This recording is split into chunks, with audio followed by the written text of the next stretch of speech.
Hey guys, how you going? This is BillyEatWorld again, and today we're going to talk about weapon types and caliber in Insurgency Sandstorm.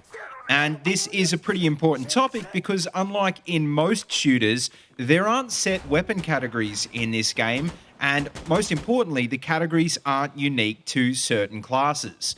So in a nutshell, if you really want to understand which weapon is going to be the best one for you, well, then you are going to need to understand the differences. And so that's what we're going to talk about today. And hopefully by the end of this video, you'll have a good idea of what's going on and you'll be much more effective on the battlefield. Okay, so to kick off on screen now, we're going to start with the simplest primary weapons, the bolt-action rifles, which are currently only available to the marksman kit. And, well, the reason they're simple is because obviously most shooter games have some sort of slow-firing long-range sniper rifle, and these are just that in Sandstorm. They all fire special armor-piercing 30 caliber rifle rounds, which currently do the most damage of any other round in the game, and are basically nearly always a one-hit kill. And with that being said, just be aware that I am going to be talking a lot about caliber in this video, because unlike in some shooters, that's what determines weapon damage in this game. Now, speaking of caliber, well, the other weapon category that fires full-sized rifle rounds are the battle rifles, which are split between the marksman and the advisor kits. And basically what these are rifles that are meant to be used at mid to long range, usually in semi, but sometimes also in fully automatic mode. Most battle rifles have got a 20-round mag, which is due to the fact that the rounds are bigger and heavier than some of the other calibers that we're going to talk about in this video. And obviously, it goes without saying that they pack a decent punch, even out to long range, but as a trade-off, this extra power makes them a lot harder to control. Now, just before we get on to the next category, I just want to take a minute to talk about intermediate rounds, because if I don't, this next bit is going to confuse you. And basically what these are smaller than full-sized rifle cartridges that are less powerful and therefore are easier to control and weigh less.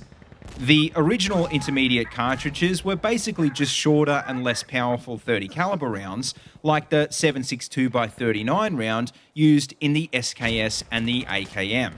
And I mean, technically you could fit either of these guns into the other categories, but I still think it's worth making the distinction because they do feel pretty different in game.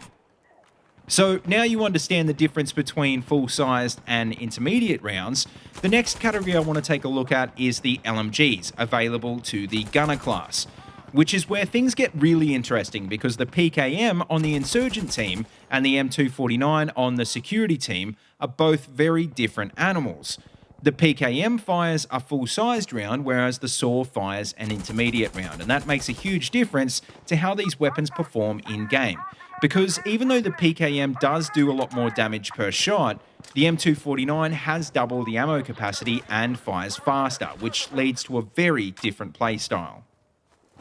Now, with that out of the way, that brings us to the assault rifle category, which is by far the most common in the game, and so should be the simplest, right? Well, not really, but just to lay the groundwork, let's focus on what they have in common, which is that they're all select fire weapons and they fire intermediate caliber rounds. Like I said before, that's why the AKM could fall into this category and definitely would in the real world, but the big difference is that all the other ARs in-game fire much smaller calibers.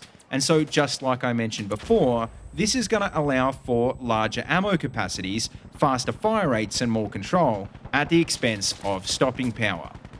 So where the assault rifles get confusing is when it comes to the carbine variants, which I guess technically you could call assault carbines. And what makes it so confusing in-game is that there's actually even different carbine variants in the same weapon family, like for example the Mark 18 and the M4A1. So in a nutshell, it's probably too difficult to go into all the differences in one video, but as a general rule, you could say that the shorter and lighter the weapon, the more mobile you're gonna be. But in saying that, a weapon with a smaller barrel, for example, will take a performance hit at longer ranges, so just bear that in mind when it comes to your playstyle. But finally, the last weapon category we're going to talk about in this video is the sidearms and by extension also the submachine guns. And just before we go too much further, if you're paying attention, you'll notice two things from what I just said. Firstly, we're not going to talk about shotguns. And secondly, I've combined the last two weapon categories. Well, basically, just to explain, we're not going to talk about shotguns in this video because obviously they're very different from rifles, and I think they probably deserve their own separate video.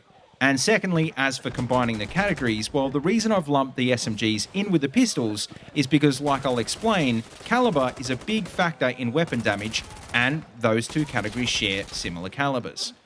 So what do I mean by this? Well, basically, SMGs are similar to pistols because for the most part, they fire exactly the same calibers.